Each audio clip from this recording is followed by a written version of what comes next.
Sanibonani. Njengoba ngishilo ukuthi le yayibeka ividiyo yokuqala. Le video yokuqala ke bekuthi nje ngifuna ukuphendula uSimomozo direct. Lena ke sibili ke manje ngicabanga ukuthi izophendula abalandeli. Mhlambe nabanye abantu abanesifiso sokuthuka mina nonto encane. Mina bafowethu ngibona kungcono vele ukuthi nithuke mina nonto encane. Ngoba mhlawumbe ukuchaza kwami kuzophelela khona la.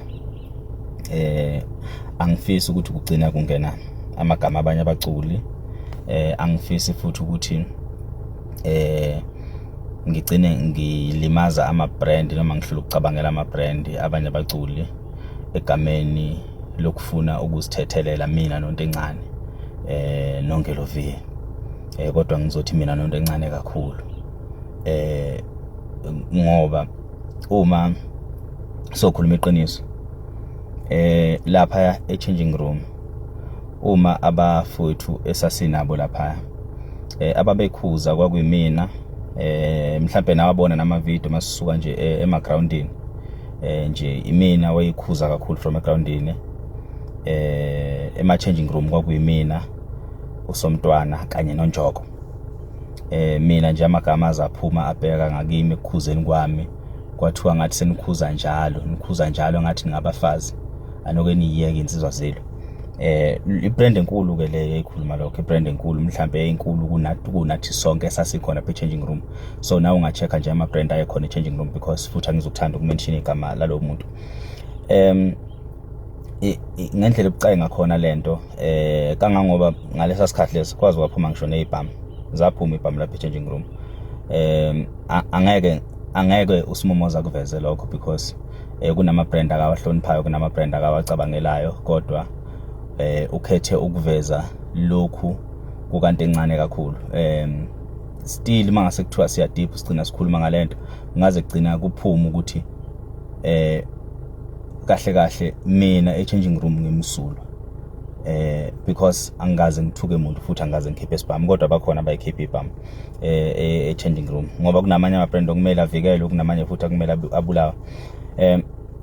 Angisho futhi ukuthi mina abaculi abaphumela obala bechaze, kodwa ngiyafisa ukuthi engathi bengaliqondisa lolu daba because ngiyazi ukuthi for the fact ukuthi njoba wonke umuntu athula kangakhuluma ngalo, it's because wonke umuntu uya understand ukuthi lento le ilimaza ama brand amaningi kakhulu.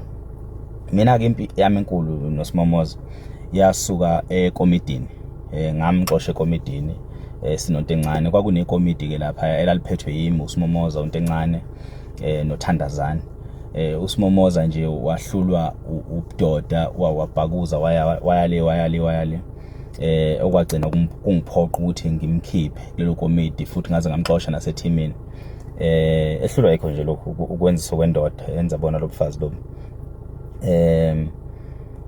Abantu ababehamba phambili kumxosheni kwakuyimina nto encane.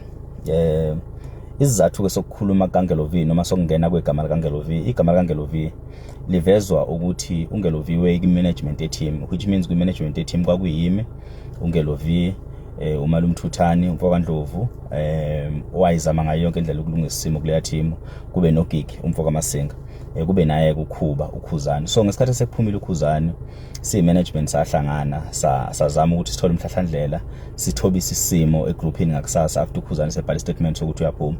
uKhuzani statement wasiqala sibhala ngakuthina kwi-management wagcina kwi-main group. So thina sabe sesazi ukuthi uKhuzani sephumile. Meqeda ukuphuma uKhuzani sabe sihlala phansi njenge-management sibheka ukuthi isimo singasilungisa kanjani ukuthi team ingahlakazeki. So ukukhuluma kakhulu kaNgelo V kwakhambisana nokuzama ukulungisa isimo ngokumyalelo we-management.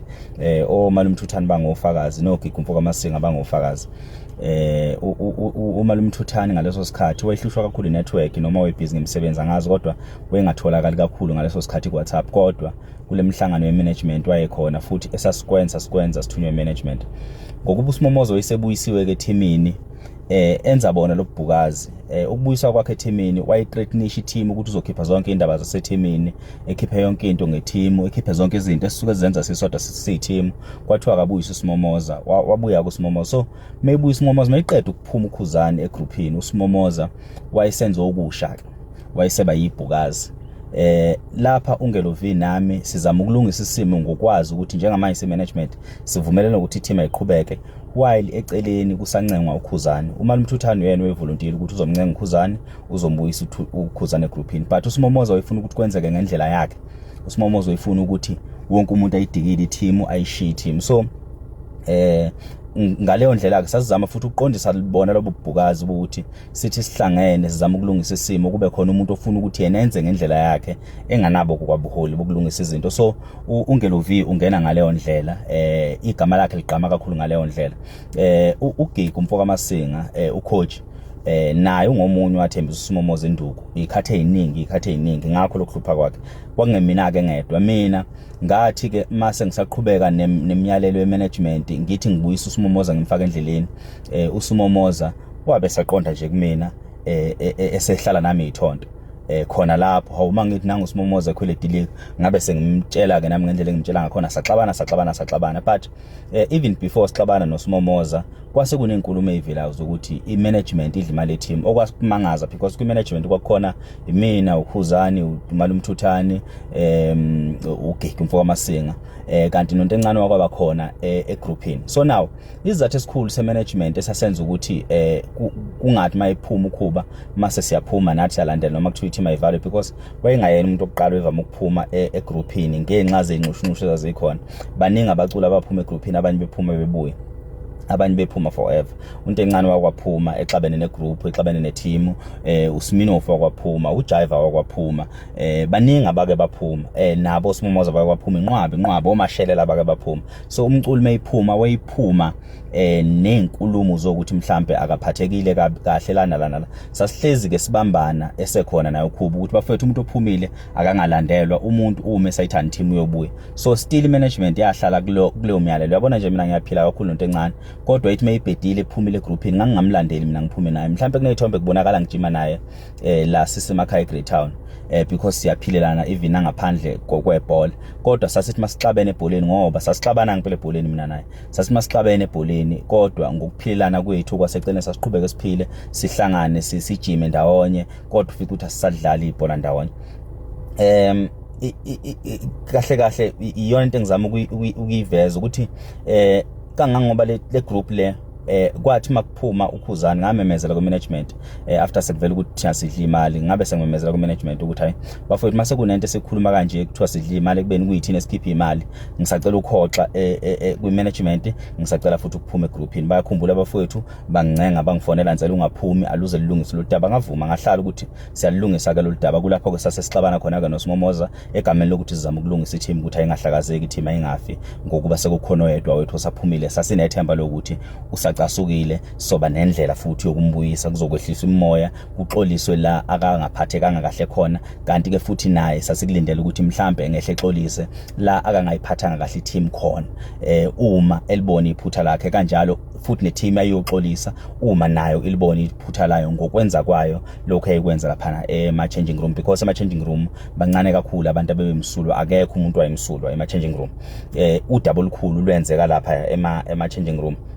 And I believe unamanje igroup isekhona, igame yokugcina ile eyidlalele uJ yayihlelwe khona lapha kuleya group ngomyalelo ophuma kuyena uKhuzani sengaphandle kwegroup ecelile ukuthi ucela oMaskandi behlangane kukwenziwe activation eCarnival City. Kanti ke wayeseke wawahlela lamagame amabili eThekwini engasekho egroupini, kulawa waseThekwini angibanga khona, kodwa kulawa waseUJ noma mina ngingasekho egroupini, kodwa ngaba isimenywa ngafika ngazodlala ngimenywe yibo abafowethu ababe khona egroupini. So kodwa mina ngabe sengiphumile, ngaphuma nenike egroupini after ngibona ukuthi isimo siyahluleka ukulungiseka. uKhuzani esebuyile wazochaza ngokuphuma kwakhe, kulapho umuntu abeka umbono wakhe wabeka icabanga leso sikhathi leso. Wathi uKhuzani may conclude ukuthi ayena ngempela uyaphuma egroupini, wathi noNjoko meyivalelisa ngabe wesithathu ukuvalelisa, wathi mayishaya left uKhuzani wawushaya uNjoko left, nami ngabe sengushaya left wami, so ngabe wesithathu ukuphuma kule group. Sabashiya, which is I believe namanje team igroup isekhona. Nginenkolelo ukuthi ke ukuba ibrand uSimomoza ubengeka yenze lento, but akazi nokuthi yini ibrand, and lento ifana nokulala nomuntu wesifazane maqede ekushuthe unqunu ungaqokile maqeda iposta lento because akazi ukuthi ibrand kahle kahle ivikelwa kanjani. Ukuba uyazi ukuthi ibrand ivikelwa kanjani njalo uSimomoza ngaba akayenzile lento akayenzayo. Ingakho ke kwayena uKhuba angakaze chaze ngalento, ingakho nabanye abaculi bengakaze bephumele ngalento because it was more of a brand threatening kuyena ababekhona e-changing room. Kulapho ke waphuma khona ke isinqumo ukukhuzana ukuthi yena uyishiya i-team because lento uyibuka ukuthi izogcina ilimaza ibrand yakhe, kanti ibrand yakhe uyisebenzele kanzima and angayakwazi ukuhlala. Because yonke lento le yayilimaza ama brand. uSimomoza ukhuluma ngayo yonke lento ngoba akayazi ukuthi ibrand idinga ukuvikela. Wenziswa nje ngempela, wenziswa kukaNondindwa othe walala naye maqedwa kushuthi unqunu ngoba nakho efuna ukutrenda kwangaleso sikhathi. Thina singama brand bafethu angesikwazi ukuthi sichaze ngobudeep bayo le ndaba, sesigcina sifaka amagama abaculi because siyazi ukuthi lento izolimaza abaculi. So bafethu abafisa ukuthuka mina nonto encane abasithuke, besithuke beze befike la abafisa ukufika khona. Futhi angifisa ukhuzana ukuthi ayichaze lento futhi akhulume ngayo ngoba izogcina iluleka. Mhlambe abaculi uma befisa ukukhuluma ngayo bengakhuluma ngayo just ukuvikela into encane kakhulukazi because igama lakhe lithinta kakhulu, kanti futhi support uyithola kubona abaculi bakaMaskandi. uSimomoza wenza into ebudedengu kakhulu bafethu, singadlala nje futhi ningenza ngazithanda ibona. uSimomoza wenza into ebudedengu, ulimaza igama lakanto encane, siyibiza nge-character assassination lento akayenzile. Futhi uzama ukumbulala ephila ngayo yonke indlela ngendlela akenze ngayo. Bafowethu abafisa ukusithuka bengaqhubeka besithuke, akukho okunye sokuchaza because we understand ukuthi usho ukuthini ukuprotect ibrand. So angesikwazi ukuthinta amagama abantu, angesikwazi ukuthinta amagama abaculi abangakaze bekhulume ngalento. Izathu ukuthi sifake ukuthi uSimomoza wayinenkinga neteam, it's because ikhathi zonke nokuxoshwa kwakhe eteamini kwakuhlangane nokuthi wayengawa attend ama games, wayengafika emagameni, wayifika kuma game asegoli because kwakunzima ukutravela kwakhe ngoba wayesaba ukuhlangana nale ndoda eyayumculi ekhona eteamini, akayenza into ekhohlakele eyasenza ukuthi sihlanganise management izama ukuyilungisa izikhathi eziningi. Ukubuya kwakhe uSimomoza sasihlezi sithi uSimomoza kulungile ke sokuvikela ukuthi le ndoda ingaze kufike la yona esifuna ukukufikisa khona. So bafowethu bekuyivideo yami yokugcina le ngichaza ngalolu daba. Seningakukhuluma futhi nikukhulumayo ningithuka endlela ningithuka ngakhona, ngiyanikhulula, kulungile.